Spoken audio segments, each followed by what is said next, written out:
जय श्रीमन नारायण। जो टिप्पणी मैं देने जा रहा हूं वह रामानुज दास श्रीमन गट्टू वेणुगोपाल स्वामी द्वारा दी गई है। अध्याय 10 विभूति योग श्लोक 8। अहं सर्वस्य प्रभवो मत्तः सर्वं प्रवर्तते इति मत्वा भजन्ते मां बुधा भावा समन्विताः। ओम। गीताचार्य श्री कृष्ण परमात्मा अर्जुन सहित हम सभी को विभूति योग सिखा रहे हैं। परमात्मा कह रहे हैं, अर्जुन, मैं ही इस संपूर्ण ब्रह्मांड का कारण हूं, मैं सभी प्राणियों का मूल हूं, सब कुछ मेरे कारण ही चल रहा है। हे अर्जुन, जो लोग इस सत्य को भली भांति समझ लेते हैं वे बुद्धिमान हैं। ऐसे लोग पूर्ण विश्वास के साथ मेरी पूजा करते हैं और उनमें मेरे प्रति भक्ति की पूर्ण भावना होगी और वे शुद्ध प्रेम पूर्वक भक्ति के साथ मेरी पूजा करेंगे। इस तरह श्री कृष्ण परमात्मा स्पष्ट कह रहे हैं कि यदि हम उनकी निर्विवाद संप्रभुता और उनकी दिव्यता का एहसास करेंगे तो उनके गुण के प्रति पूर्ण भक्ति महसूस होगी। इसलिए आइए हम यह समझें कि श्री कृष्ण परमात्मा या श्रीमन नारायण ही सारी सृष्टि के मूल हैं। आइए हम यह समझें कि सब कुछ श्री कृष्ण परमात्मा या श्रीमन नारायण के कारण ही हो रहा है।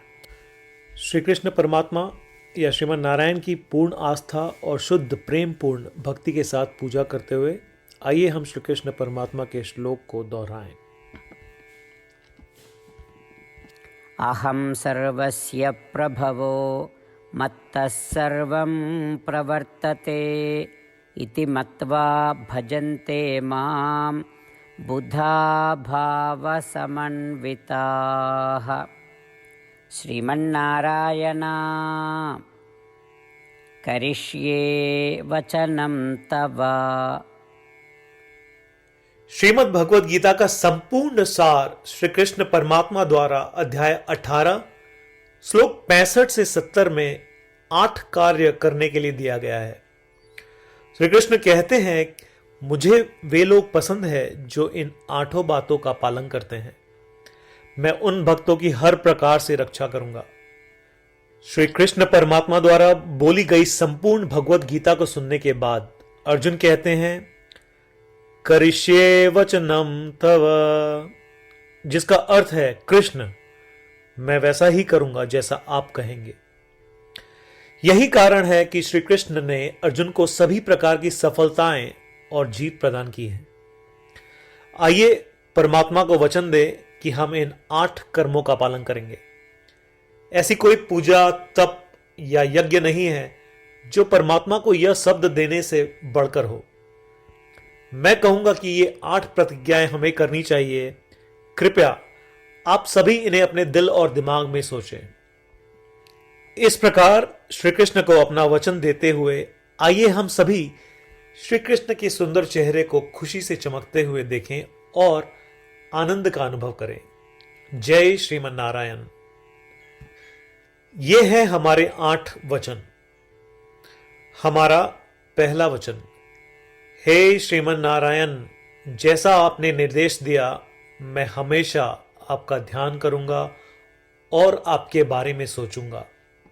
हमारा दूसरा वचन, हे श्रीमन नारायण, जैसा कि आपने सलाह दी मैं हमेशा आपका भक्त रहूंगा।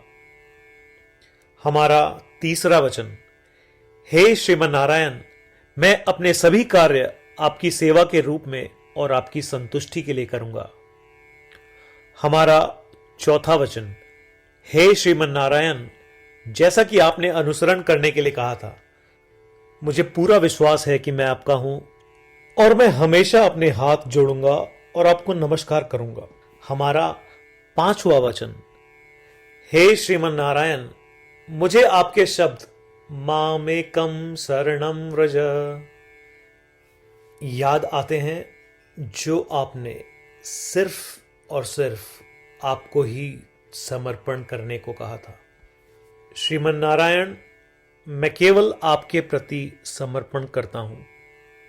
हमारा छठा वचन, हे श्रीमन नारायण, मुझे आपके शब्द मां शुचः याद आते हैं कि आप हमें शोक न करने का आश्वासन दे रहे हैं।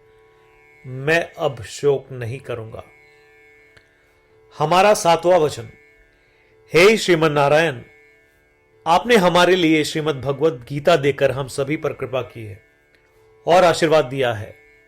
मैं कम से कम एक श्लोक पढ़ने या सुनने का वादा करता हूं।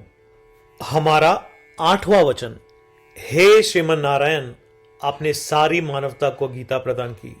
मैं गीता में आपके दिव्य शब्दों को उन भक्तों तक फैलाने का प्रयास करूंगा जो गीता से अपरिचित हैं। हमने अभी अभी परमात्मा को 8 वचन दिए हैं। प्रतिदिन श्रीमन नारायण को यह वचन देना कि हम वैसा ही करेंगे जैसा वे कहेंगे, अपने आप में एक महान पूजा है। आइए हम उसे अपने अटल विश्वास के साथ अपना वचन दें। श्रीमन नारायण करिष्ये वचनम तव, जिसका अर्थ है, श्रीमन नारायण, मैं आपके निर्देशों के अनुसार कार्य करूंगा। सर्वम श्री कृष्णार्पणमस्तु। जय श्रीमन नारायण। अहं सर्वस्य प्रभवो मत्तः सर्वं प्रवर्तते इति मत्वा भजन्ते मां बुधा भावा समन्विताः। ॐ अहं सर्वस्य प्रभवो मत्तः सर्वं प्रवर्तते इति मत्वा भजन्ते मां बुधा भावसमन्विताः। श्रीमन्नारायण करिष्ये वचनं तव।